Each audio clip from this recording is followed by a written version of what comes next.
Olá pessoal, vamos agora continuar falando um pouquinho de disfunção menstrual, começando com progestagíneos.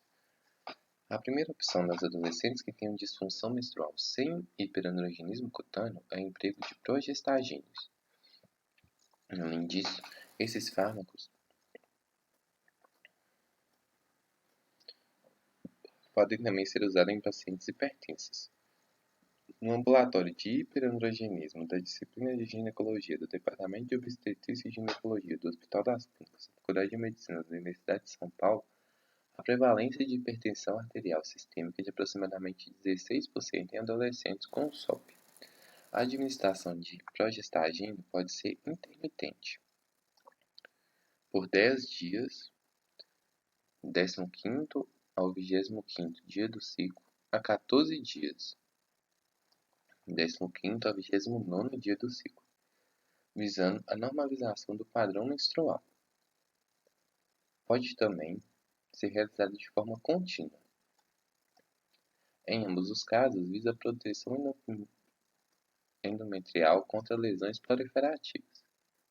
Procura-se prescrever substâncias progestacionais com baixa ação androgênica ou até antiandrogênica como o desogestrel, 75 microgramas ao dia, que pode utilizar no combate do hiperandrogenismo leve.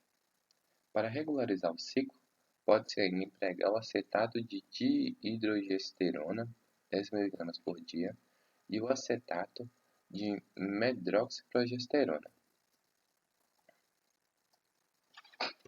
2,5 a 10 mg por dia, e a progesterona micronizada, 100 a 200 microgramas por dia. Outra forma de proteger o endométrio seria o uso de sistema intrauterino liberador de levonorgestrel. Esse dispositivo pode ser alternativa para mulheres sexualmente ativas que são hipertensas, diabéticas e ou com risco aumentado de tromboembolismo. Contudo, o custo é mais elevado. Na adolescência, poderia ser uma alternativa interessante. Anticoncepcionais hormonais combinados. Nas mulheres em que o padrão menstrual não se regularizou com a conduta medicamentosa ou o uso de progestagíneos, pode-se empregar anticoncepcionais hormonais combinados. Esses fármacos melhoram a irregularidade menstrual, atenuam o hiperandrogenismo cutâneo moderado e podem evitar uma gravidez não planejada nas adolescentes sexualmente ativas. No entanto, a terapia estroprogestativa não promove melhora da resistência à insulina, normalmente associada à síndrome, e pode eventualmente até piorá-la na dependência do tipo de progestagina utilizada. Então a gente tem a tabela com progestaginas e atividade androgênica. Acho que não cabia a leitura de todos, mas se tiver interesse pode pausar o vídeo e ler. Em geral, os contraceptivos orais combinados diminuem os níveis androgênicos circulantes por meio da inibição da secreção de gonadotrofinas e pelo aumento dos níveis de SHBG.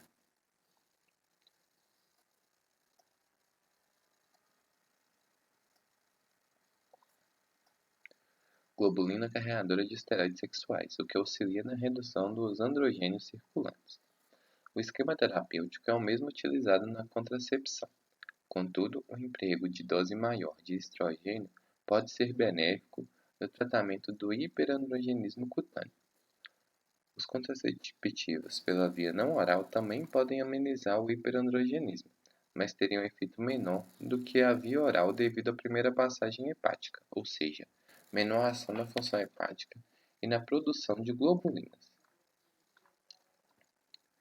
Hiperandrogenismo cutâneo. Nos casos mais intensos de hirsutismo, os contraceptivos podem não ser suficientes para debelar esses sinais de hiperandrogenismo.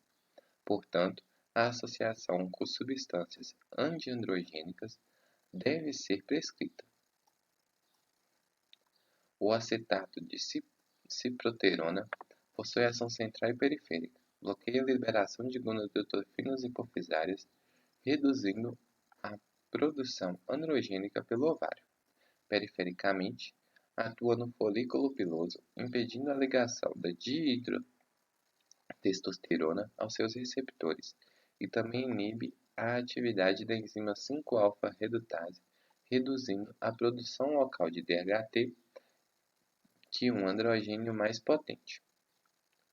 A dose inicial recomendada é de 25 a 100 mg diários via oral do 5º ao 14º dia do ciclo, esquema sequencial inverso do hamster, por mais de 6 meses, podendo estender até 24 meses, conforme o quadro clínico da mulher. Recomenda-se o uso concomitante de contraceptivo hormonal combinado para evitar sangramento uterino anormal com seu emprego ou em uma gravidez não planejada. Além disso, essa substância pode ter efeitos antiandrogênicos importantes sobre o feto no sexo masculino, podendo determinar distúrbio no desenvolvimento sexual. A espironolactona, antagonista de aldosterona, tem forte efeito antiandrogênico, pois inibe a síntese de testosterona nas células produtoras de esteroides, tanto na gônada quanto na suprarrenal. Compete ainda com os androgênios por seus receptores. Inicialmente, pode ser empregado em doses maiores, de 100 a 200 mg ao dia, por período mínimo de 6 meses. A manutenção deve ser feita com doses menores, de 25 a 50 mg por dia. Não se esquecer de associar o método contraceptivo. A pílula combinada pode auxiliar a ter efeitos cosméticos mais rápidos e evita a irregularidade menstrual. Outras substâncias antiandrogênicas que podem ser empregadas são a flutamida e a finasterida. A primeira não é empregada frequentemente em pacientes com SOP, pois a dose acima de 500 mg ao dia pode produzir dano hepático severo e às vezes fulminante. Contudo, em doses mais baixas, pode ser utilizada para o hirsutismo mais exacerbado e associada ao contraceptivo oral combinado. A finasterida tem poucos efeitos colaterais, sendo bem toleradas pela paciente na dose de 2,5 a 5 mg ao dia. Pode ser uma boa opção. Quando o hirsutismo é muito acentuado, o emprego de tratamento tópico conjuntamente ao sistêmico pode auxiliar o resultado cosmético mais rápido.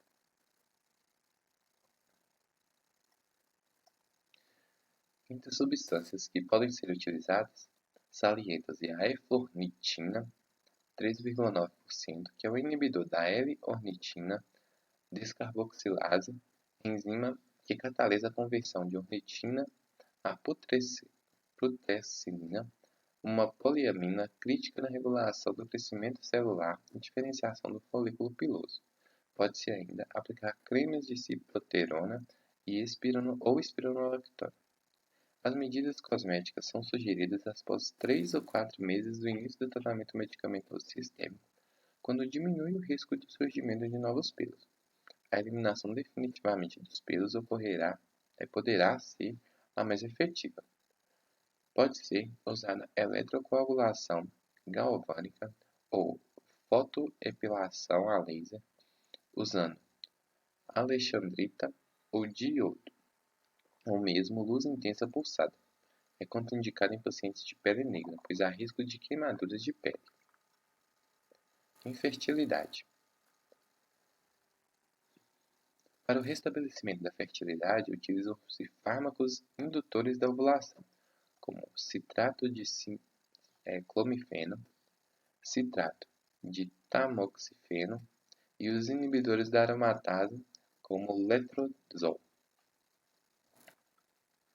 O clomifeno, modulador seletivo do receptor de estrogênio, induz a expressão de receptores de FSH e LH, maturação folicular, níveis elevados de estradiol, postura ovular, normalização na retroalimentação acíclica.